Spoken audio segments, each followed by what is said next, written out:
Assalamualaikum warahmatullahi wabarakatuh. Halo, perkenalkan saya Zulkifli, jurnalis dari Gemilang Televisi. Kali ini saya akan memberikan informasi kepada Anda mengenai public speaking.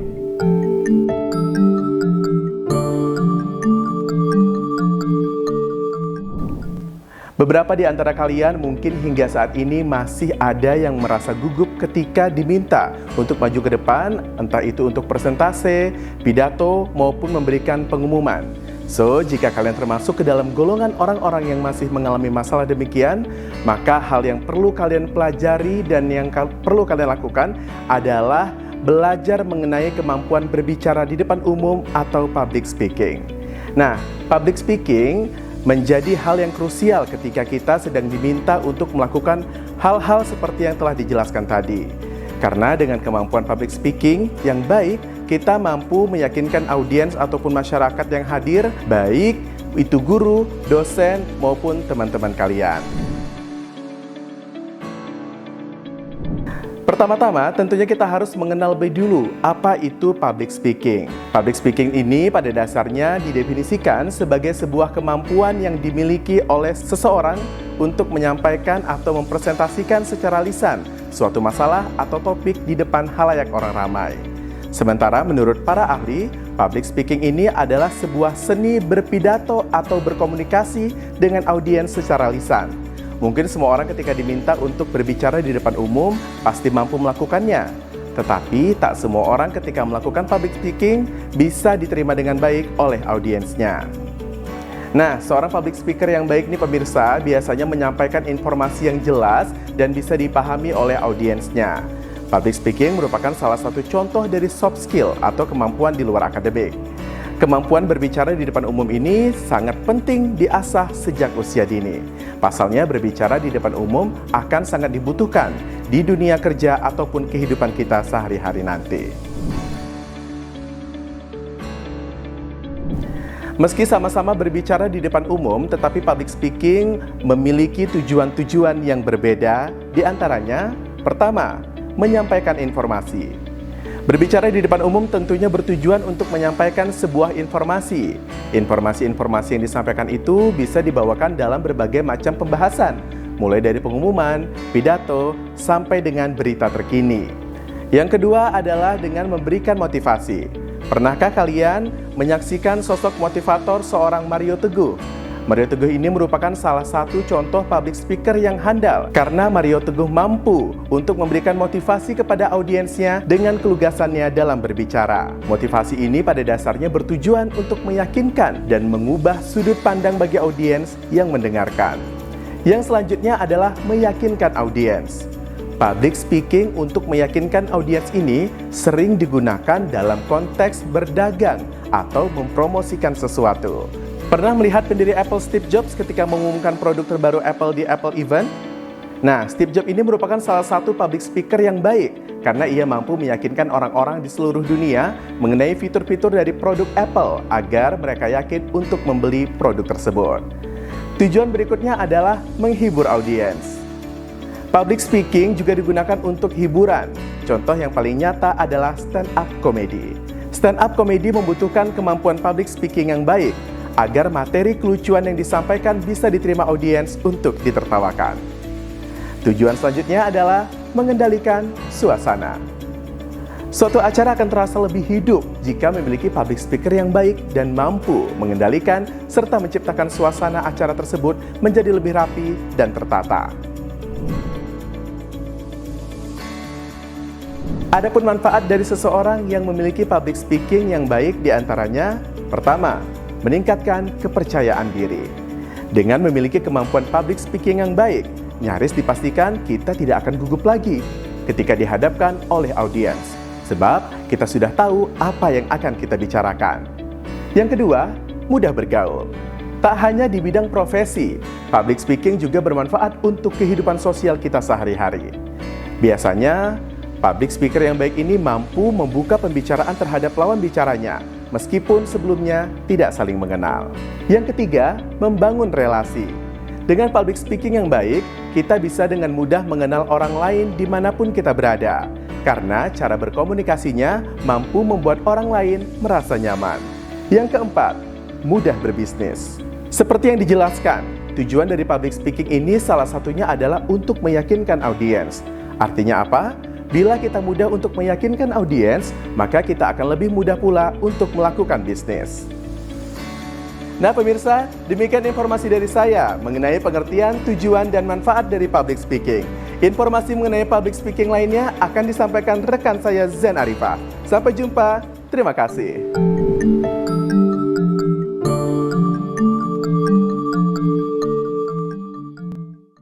Terima kasih untuk Mas Zulkifli, luar biasa pembahasan kali ini sangat menarik sekali, public speaking, di mana selain kita memahami definisi dari public speaking, tentunya kita juga harus mengetahui dan memahami metode untuk melakukan public speaking tersebut. Ada beberapa metode bisa kamu gunakan untuk memulai masuk dalam dunia public speaking. Bersama saya Zen Arifah yang akan berbagi untuk kamu kali ini. Metode pertama, kamu bisa melakukan dengan metode impromptu. Impromptu ini pada dasarnya merupakan metode yang dilakukan dengan insidental atau dibuat di tempat. Oleh karena itu, metode seperti ini biasanya digunakan oleh orang-orang yang memang sudah profesional ketika berbicara di hadapan umum. Bahkan biasanya public speaker yang menggunakan metode ini hanya sedikit melakukan persiapan dan bahkan sampai tidak menggunakan latihan ketika berbicara di depan umum. Namun pemirsa, meski tidak menggunakan latihan, para public speaker ini tetap mampu berbicara dengan lancar dan lugas di hadapan umum. Selanjutnya ada metode membaca naskah. Metode manuskrip ini adalah teknik yang digunakan dengan cara membaca naskah ketika sedang berpidato atau berbicara di depan umum. Sesuai dengan definisinya, metode ini harus mempersiapkan naskah yang baik agar bisa dibacakan dengan baik pula. Meski terkesan mudah, metode ini juga tetap membutuhkan kemampuan tersendiri. Karena hal yang sering terjadi adalah sudah ada naskah, si speaker justru fokus ke naskah yang ia bawa saja. Metode membaca naskah ini biasanya digunakan oleh pejabat-pejabat negara yang akan memberikan sambutan dalam suatu acara tertentu. Pada umumnya, naskah dari pejabat itu disiapkan oleh protokoler. Selanjutnya ada metode hafalan. Sesuai dengan namanya, metode ini dilakukan dengan cara menghafalkan materi atau naskah yang telah disiapkan. Metode ini tidak semudah itu untuk dilakukan. Perlu adanya kemampuan ingatan yang baik untuk melakukannya, sebab kita harus benar-benar menghafalkan dan menguasai semua materi yang telah kita baca sebelumnya. Nah, metode seperti ini pemirsa biasanya dipakai di kalangan mahasiswa saat melakukan presentasi skripsi. Nah, apakah kamu atau mahasiswa-mahasiswa di luar sana sudah mengalami sidang skripsi? Kalau sudah, berarti Anda sudah melakukan metode public speaking hafalan. Yang belum gimana? Harus banyak latihan dari sekarang untuk menghadapi presentasi skripsi tersebut. Selanjutnya ada metode using note atau extempore. Metode ini bisa dibilang sebagai kombinasi dari berbagai metode yang sudah saya sampaikan tadi, karena dengan metode ini perlu adanya improv, membaca naskah dan menghafal. Metode ini dilakukan dengan cara mencatat kerangka dari materi yang akan dibacakan di hadapan audiens. Catatan kerangka materi ini digunakan supaya public speaker memiliki gambaran mengenai alur maupun garis besar materi yang akan dibicarakan. Selain itu, pemirsa juga mengurangi kesalahan ketika melakukan public speaking. Selain beberapa metode yang bisa kamu gunakan dalam public speaking, Zen akan berbagi beberapa tips public speaking bagi kalian yang masih merasa gugup ketika berbicara di depan umum. Ada beberapa tips yang akan bisa dilakukan untuk meminimalisir hal tersebut.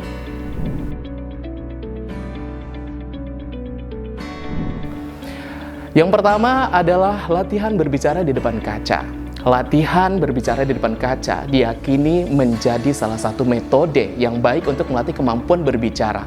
Pasalnya, dengan berlatih di depan kaca, kita seolah-olah sedang dilihat oleh orang di depan mata kita. Seolah-olah kita berbicara di depan khalayak umum, di depan banyak orang. Nah, tentunya dengan tips yang kedua, kuasai materi. Menguasai materi ini merupakan hal yang krusial ketika akan melakukan public speaking. Dengan menguasai materi, kita akan tahu tahu apa yang akan kita bicarakan, sehingga mencegah kejadian-kejadian yang tidak kita inginkan seperti blank di hadapan audiens. Selanjutnya pemirsa, ada tarik nafas sedalam-dalamnya sebelum maju. Ini merupakan tips yang luar biasa juga untuk kamu lakukan ketika kamu sudah terjun dalam dunia public speaking. Menurut para ahli, menarik nafas sedalam-dalamnya terbukti bisa membuat seseorang lebih rileks dan lebih tenang. Tentunya dengan naskah yang kita punya, dengan role yang kita sudah buat, schedule yang sudah kita buat akan tampil dengan baik. Nah, selanjutnya lakukan ritual yang membuat nyaman.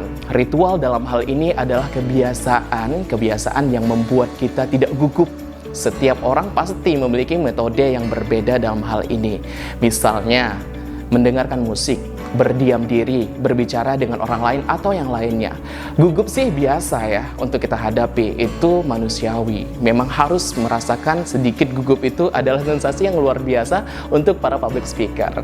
Selanjutnya tips, lakukan latihan rutin. Nah, kalau kamu pengen jadi public speaking yang handal, yang bisa berbicara di khalayak umum, di khalayak ramai, tentunya selalu berlatih berbicara di depan umum menjadi hal yang wajib dilakukan. Supaya apa? Supaya kita terbiasa menghadapi audiens. Untuk tips selanjutnya, tingkatkan keberanian menghadapi seseorang. Meningkatkan keberanian ini maksudnya adalah memberanikan diri menjadi delegasi tim. Memberanikan diri menyampaikan pendapat di dalam forum, pendapat di dalam suatu organisasi, sampai memberanikan diri untuk maju di hadapan umum. Selanjutnya nih pemirsa, ada juga kenali audiens. Mengenali audiens yang kita hadapi menjadi hal yang penting, sangat penting kita ketahui. Karena apa? Karena kita bisa menempatkan diri saat berbicara di hadapan mereka. Dengan mengenali audiens, kita juga bisa tahu bagaimana cara kita berkomunikasi agar bisa menarik perhatian dari audiens.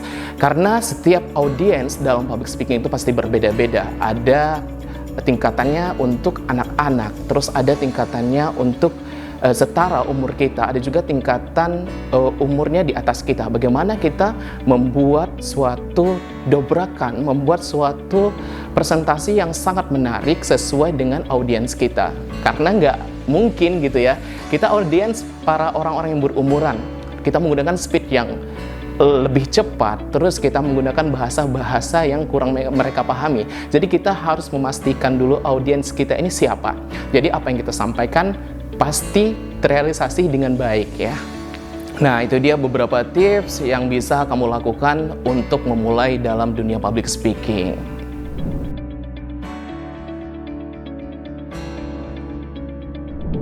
Nah pemirsa, selain beberapa tips dan metode tadi, Zen akan menyampaikan juga ada beberapa contoh public speaking yang harus kamu ketahui. Yang pertama yaitu presentasi. Presentasi merupakan salah satu contoh public speaking yang paling umum. Ini sangat umum, bahkan pelajar di sekolah tidak jarang untuk dituntut melakukan presentasi di depan kelas sebagai bentuk tugas yang diberikan oleh guru. Orang dewasa yang bekerja pun perlu melakukan presentasi untuk menyampaikan hasil pekerjaannya di hadapan rekan-rekan kerja. Untuk mempermudah dalam menyampaikan materi presentasi, kamu bisa memakai alat bantu seperti PowerPoint yang berisi poin-poin penting dari materi yang akan kamu sampaikan. Kamu juga bisa menampilkan berbagai gambar atau video yang menarik untuk menunjang presentasi kamu supaya lebih bagus lagi. Selanjutnya ada sambutan. Sambutan biasanya diberikan oleh salah satu atau beberapa perwakilan orang penting untuk membuka suatu acara atau kegiatan. Jika kamu dituntut untuk memberikan sambutan dalam suatu acara, kamu perlu memahami terlebih dahulu mengenai bentuk acara tersebut. Mengapa acara itu dilaksanakan dan apa tujuan yang ingin dicapai setelah acara itu berlangsung. Merupakan salah satu hal yang wajib perlu kamu ketahui. Kamu juga bisa menyampaikan bagaimana pendapat atau perasaan serta harapan kamu terkait acara tersebut. Terakhir, kamu bisa memberikan suatu harapan doa supaya kegiatan bisa berlangsung dengan baik dan lancar. Dan contoh selanjutnya ada mengajar. Tidak hanya guru, kamu juga bisa mempraktikkan public speaking ini di dalam kegiatan belajar kelompok bersama teman-teman, baca buku sepuasnya di Gramedia Digital Premium. Dalam mengajar, kamu dituntut untuk menyampaikan materi menggunakan bahasa yang ringan dan mudah dipahami oleh para murid. Kamu juga bisa memberikan contoh-contoh soal untuk membantu para pendengar agar semakin memahami materi yang kamu sampaikan. Selanjutnya ada juga ceramah. Ini merupakan contoh public speaking yang biasa dilakukan oleh pemuka-pemuka agama untuk menyampaikan ajaran agama kepada para audiens. Untuk menunjang penyampaian materi ceramah, kamu bisa menambahkan contoh kasus terkait isu-isu yang baru saja terjadi di masyarakat belakangan ini. Dengan begitu, pemirsa, penyampaian ceramah akan menjadi lebih menarik dan audiens juga akan lebih mudah dalam menangkap serta memahami materi ceramah yang disampaikan. Terakhir ada MC, Master of Ceremony, atau yang biasa disebut dengan MC. Merupakan contoh public speaking yang dilakukan oleh seseorang untuk memandu berlangsungnya suatu acara atau kegiatan. Berbeda dengan public speaking lainnya yang biasa dilakukan dalam kegiatan formal, MC lebih ditunjukkan pada seseorang pemandu dalam acara-acara non-formal, seperti acara hiburan, perayaan ulang tahun, resepsi pernikahan, dan masih banyak lainnya. Jika kamu dituntut untuk menjadi seorang MC, maka kamu memerlukan kreativitas untuk membangun antusiasme dari para audiens. Kamu juga tidak perlu menggunakan bahasa yang terlalu formal untuk memandu suatu acara. Lebih baik jika bahasanya menarik dan dapat menghibur audiens. Agar apa? Agar mereka tidak merasa bosan selama mengikuti acara. Demikian penjelasan mengenai metode, tips, serta beberapa contoh public speaking. Kemampuan public speaking kamu akan dipastikan lebih baik lagi jika kalian selalu melakukan latihan berulang dan mencoba mengaplikasikan materi yang kami berikan kali ini. Semoga apa yang disampaikan bermanfaat untuk kamu semua. Jangan lupa like, share video ini, and subscribe channel Gemilang Televisi. Sampai jumpa di video-video lainnya. Wassalamualaikum warahmatullahi wabarakatuh.